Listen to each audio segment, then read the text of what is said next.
We have Caitlin Greenstein with us tonight, and she is a physical therapist and just so excited to talk to her about her love for working with dancers and just all that she does. So, Caitlin, thank you so much for joining us. Yeah, thank you. I'm happy to be here. Yeah. So, will you tell us a little bit about your background, where you're from, and how you got to where you are now? So, I'm from a very small town in Western New York, about an hour south of Buffalo.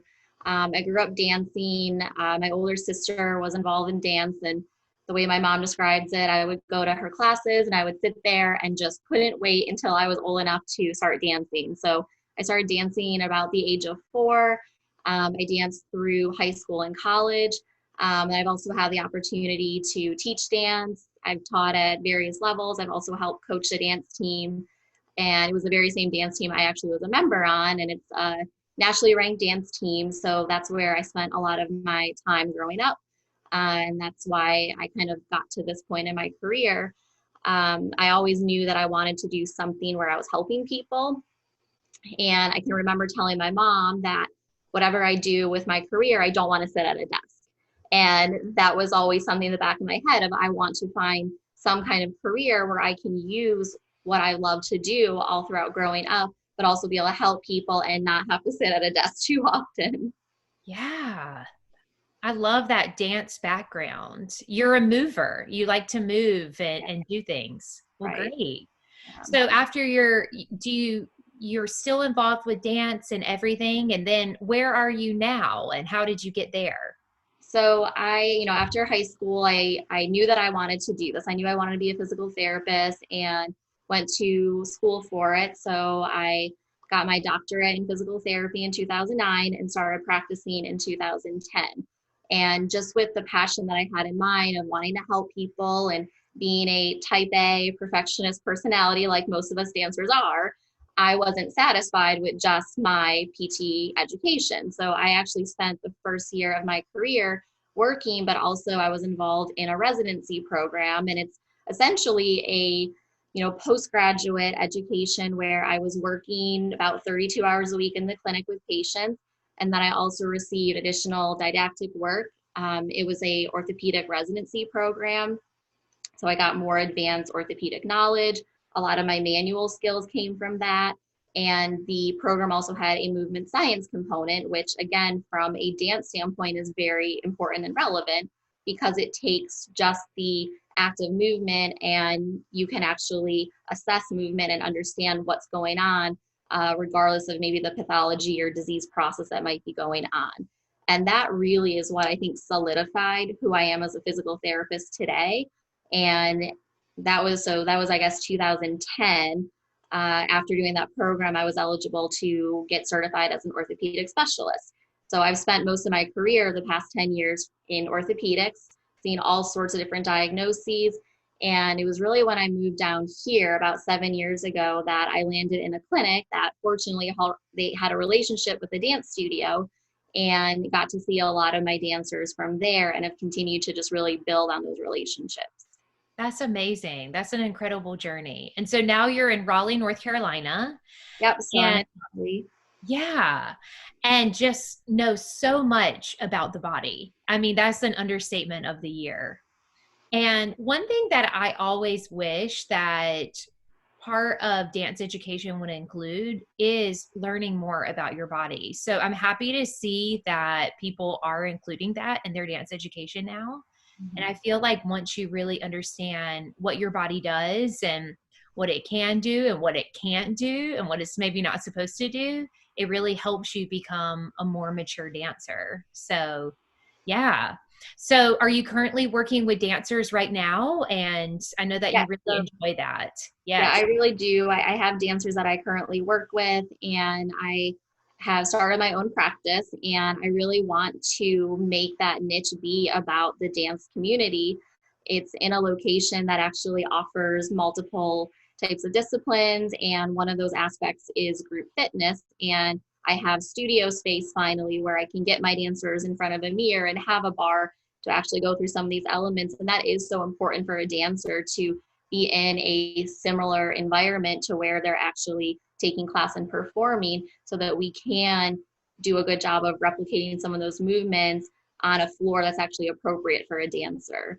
That's fantastic, because just what you said, replicating what they would do in the studio. What is the benefit of a dancer working with a physical therapist? So there's multiple benefits. I think when we think of physical therapy, first and foremost, we really think about rehabilitating from an injury. And with dancers, we tend to see what we call as an overuse injury. So this typically isn't the case of, a sudden onset of an injury or sudden onset of a pain. We usually see with dancers that there's sort of this slow incremental pain cycle that begins. And unfortunately, seek out medical care when it's at the point where they are having trouble even participating in dance. So one facet of it is obviously seeing those dancers recover from these injuries. And you can take the analogy of like an iceberg. We might see that, from the peak of the iceberg that yes, maybe their ankle's swollen and they're having trouble with doing their releves, and maybe they're limited in their tendu because of pain or restrictions. But then maybe below that surface, there's all these underlying components that are contributing to why they have that overuse injury.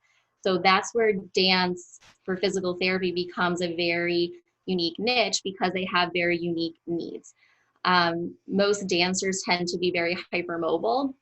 There's ways to test and assess. There's actually a scale called the Baton scale, and most dancers test very high. And this is not something that I think all physical therapists would recognize and assess, but it is important just to understand the degree of the hypermobility of that dancer and really be able to meet their needs.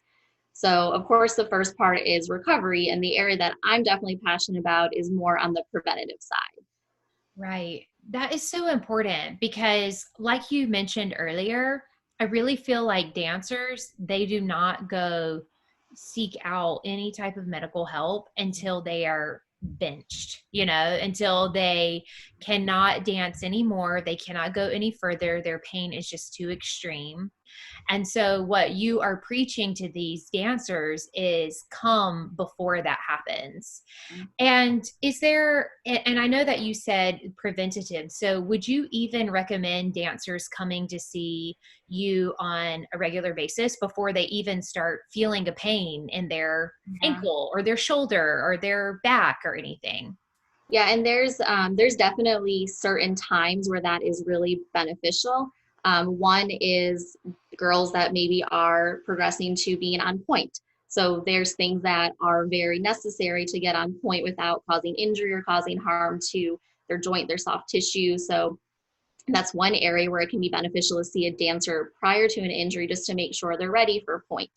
If a dancer's been out for whatever reason, they've been sick, they have had an injury that maybe they've recovered from, it's good to do an assessment to make sure that there's no other underlying issues or issues that may lead to re-injury or injuring something else, which oftentimes happens. Because sometimes dancers, they're very good at learning compensation to push through what they need to do, and that can lead to other problems.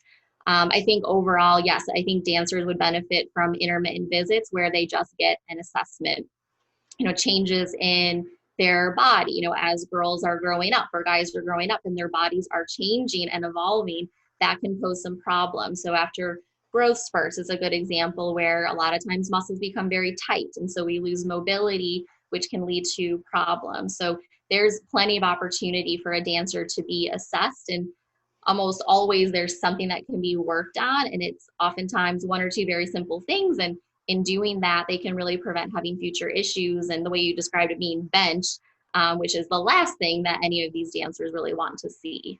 Yeah, I think that's really important. And I feel like this would have been important before 2020, but I feel like 2020 has really taught us that we need to fill our bucket before we like go out and try to give to others. And that really translates to dance as well. So, like you said earlier, it's just dancers go and go and go until they absolutely can go no more. And so it really is a good concept to just think it would be good to have these intermittent visits so that you can just make sure your body is on track, to make sure you can work on different things, to catch something early in the preventative stage before it becomes a problem. So I think That's that's really important. important. Yeah. Yeah. And I think dancers do a good job of learning techniques, foam rolling, using the stick, using balls to help roll out their feet. I think they do a good job, but sometimes you get to a place where you just need help or you need somebody else's hands to maybe address that area of concern. Yeah. So there's definitely plenty of opportunities where physical therapy can just be an intermittent type intervention that they receive. Yeah, absolutely. And what would you say that dancers need to know about their bodies? What does anyone in general, but like specifically dancers, what should they know about their bodies, how it works, and Yeah. things like that? I think one thing for dancers is understanding pain that's normal and pain that's abnormal. Yeah, Of course, any dancer knows that the first time you put a pair of point shoes on, it doesn't feel good. Or even after prolonged periods of time, it doesn't always feel good. And we understand there's some discomfort involved in what we do as dancers. It takes a lot of work on our body and definitely can take a toll. But there's some pains that are kind of normal not to be worried about. And then there's those pains that are concerning. And I think being able to discern between what pain is a problem and what pain just kind of comes with the territory of dance is really important. I think that's why we see so many overuse injuries, because these dancers come in and they say, you know, my Achilles tendon hurt a little bit. I didn't think anything of it. You know, I let it go. Then I dance a ton over this weekend and now I'm in so much pain I can barely walk. And understanding that maybe that was a pain that we could have addressed with one or two visits and prevented that terrible pain. Now I can't even walk. So I yeah. think that's important for dancers to be able to discern when pain is normal, and when it's more concerning. Yeah, that is really important. That is so important to remember. Mhm. And do you have any specific success story that comes to mind about working with a dancer, or maybe one of your own stories from growing up, a dancer working with a physical therapist? I mean, there's lots of success stories. I think that the most gratifying part of this job is really to have a dancer come in and describe to me what skill or technique they're having trouble with, and having them demonstrate it and describe what they're feeling, and being able to intervene and treat them and have them walk out being able to perform that skill. And that happens in individual sessions. And there's nothing better than seeing that face change from sad and anxious and worried to that relief of, oh my gosh, this thing that I just did an hour ago that was painful, I can now do pain free, and now I'm on my way to dance. Um, and those success stories, you know, those happen visit to visit, and even just over the course of their entire care, of just seeing where they come from, and you know, hopefully getting to a better place in their dance abilities. We tend to use this term in rehab of returning to prior level of function, which sometimes to some degree is not a good thing, because the way that they were previously functioning might have led them to this injury. So my goal with my patients is to get them better than their prior level of function, in that goal of ultimately preventing future problems. Yeah. And I think it's really important now. I feel like in the old school dancing days, like, I mean, this was addressed and people worked with specialists, but now it's so important to work with different types of specialists. And I'm so grateful for for you, for physical therapists, for other specialists that can really help dancers prolong their dance life. And even not just dancers but dance teachers, because dance teachers still have to go in there and teach class, and hopefully they're still taking class to stay on top of things. So this is just really important for the entire dance world. So yeah.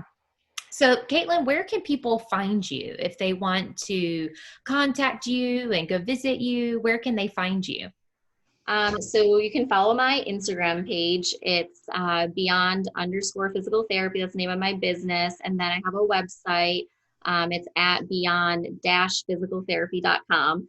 My Instagram page will have a link to my website. The space that I'm going to be seeing patients is right in downtown Raleigh. And the nice thing about this location is it offers these other group fitness classes that are very appropriate for dancers. There's also mental health therapists that can assist with those needs that come up, nutrition, massage therapy, and chiropractic care. So the location is called Current Wellness. It's right in downtown Raleigh. And my clinic is called Beyond Physical Therapy. That is great. Perfect location for Yeah. everyone to find and go to. And I just love the space that you're in as well. It's so wonderful for dancers. So, Caitlin, thank you so much for talking with us tonight. And this has been so beneficial. So, thank you. Thank you.